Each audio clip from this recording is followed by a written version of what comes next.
And thank you, Katie. The Seeds of Fortune organization is dedicated to helping young girls with scholarships, along with helping them to be financially prepared through their programs. Here to tell us more about the organization and their upcoming Seed the Bloom Gala event, we welcome now the Seeds of Fortune founder, Nitiya Walker. And good to have you.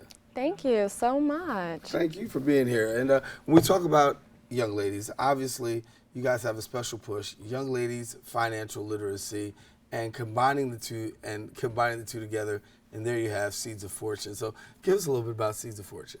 Well, Seeds of Fortune was started when I was in college. I went to Babson College, and when I was in high school, I had a woman in my community that helped me to be able to get scholarships to college. I didn't really understand the college process, and the price tag was very pricey for me to be able to go.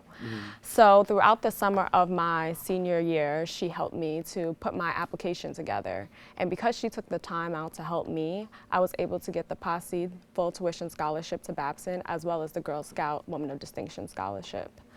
Going from Babson to Brooklyn, it was a big transition. And Wellesley, where my campus is located, is one of the richest towns in America. And then to go back to Brooklyn before it was gentrified, I saw a drastic change in the economic conditions of the people there. And I was trying to figure out why people in my community didn't have the same resources as the people in the Wellesley communities and other communities that were in the Boston area. So I decided upon my junior year of college that I want to take the skill sets that the woman had taught me on how to get scholarships to college and then go back and teach girls in my community how to do that. And so now you go back and you teach these young ladies how to do that, and you've got a special group of young ladies that you work with. Yes, definitely. So we definitely cater to the girls in the Bronx and the surrounding boroughs. But the way we go throughout the process is that they're in their junior year of high school as well as their senior year of high school. They go through a year-long training process where we put together their college essays, their resumes. We teach them about financial literacy with the Museum of Finance on Wall Street, as well as helping them to be able to make their first financial decision, which is the college loan process. As you know, a lot of Americans are in student debt loans, and we want to make sure that our girls, the colleges are paying for our girls to go to school. So when the girls get their financial aid packages from the colleges, we are the ones that sit down at the kitchen table and tell them, okay, which schools are going to be able to be better for your economic future. And you've got an annual gala that's coming up too, and that's going to be a very special time for you guys. What's going to happen at the gala? The gala is going to be great. So we are going to be honoring 3 women in the community. The first woman that we're going to be honoring is our Her Wall Street Award winner, which is Jacqueline Hyatt, and she is the COO of Iron Harbor Capital. And then we're also going to be honoring Karen Tappan, who is the founder and CEO of Karen's Bayou Beautiful, which is a hair care and skin line.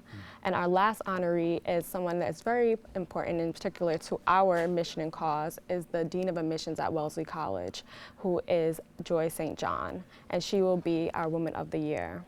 Now, the second part of the ceremony, which I think all the parents are excited about, is when we honor their students for getting their scholarships into college. And we've gotten about $6 million offered to our girls this year in scholarships. That's awesome.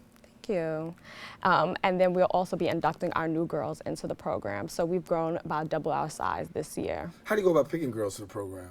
So we go through a very intense application process, which actually opens up October 1st, 2017. So first, the girls are scouted out through their guidance counselors in different schools throughout New York City. We have about 98 partner organizations. And then we also have the girls self-nominate their peers. From there, they go through the application process, and we cut it down by 50%. And then from there, they're interviewed into the program. Criteria? The criteria is, well, we feel like we're kind of different than other nonprofit organizations because we believe that grit is something that helps the girls to be successful. If you can overcome obstacles, if you know that you are determined and you have a future for you, these are the kind of skill sets we're looking for. So we go through our different pillars, which is entrepreneurship. Is the girl self-aware? Is the girl socially aware? Is she involved in her community? These are the type of girls we believe that will be leaders and will complete the college process, but also care about their financial futures as well. And so if young ladies want to be able to become a part, they should definitely seek out their guidance counselor, you would suggest? Yes, they can also self-nominate themselves and put in an application. So if they go to our website, seedsoffortune.org, once it opens up in the full/apply, they'll be able to apply directly to the program themselves without their guidance counselors. And summer's upon us, and I know you have a summer program as well. Yes, so our summer program is the foundation of our organization. The girls go through a week-long intense boot camp process where they are taken through the college application process. Every single day they have a deliverable, which is their resumes, their college essays, their college applications, as well as an intensive interview process. And we're going to have great guests in the community, as well as they're going to do a shadow day with startups at Alley Tech. That's awesome. And so tell me a little bit about a couple more before we get out of here. I know you got a couple of the programs that you do have. You got Seed University. Yes, so I think a great thing about our program is that to ensure that the girls have a founded base for their financial futures, that we stay with them through the college process. So once the girls finish our program, their senior year, they are then bridged into our University Scholars Program. And that is another 4-year journey where we focus on career and internships, as well as their financial literacy process upon graduation from college. And so for people who want more information, of course, we got the information at the bottom of the screen. We encourage you to go and find out more about this. And there's so many ways that you can really tap in and really find out.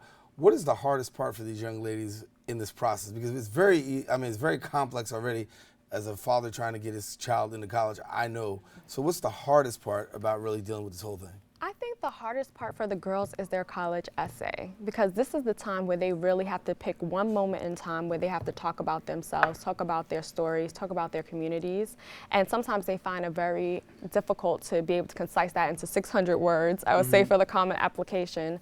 But I think that the girls, the number one thing they say out of the process that they got from Seeds of Fortune is that they were able to tell their story in a succinct way and learn more about themselves than they ever knew before they started the program. Well, Nitiya Walker, thank you so much for coming and sharing with us a little bit about Seeds of Fortune. The annual gala is this weekend, and we pray that it's a good one and you have a wonderful time. And, of course, people get connected to you. Thank you. All righty. Well, listen, I want to let you know we come to the end of our show today. I want to thank our guests for joining us. Most of all, I want to thank you, the viewer, for tuning in. Now, if you missed any part of today's show, you can catch the recablecast at 5 and 10 p.m. on Optimum's Channel 67. If you don't have that, you might have Verizon Fios, and there we're on Channel 33, or anytime on the web at BronxNet.org. I'm Daren Jaime. It's been a pleasure coming to your homes. Until the next time we meet, stay safe, keep this channel wide open, and take care. God bless.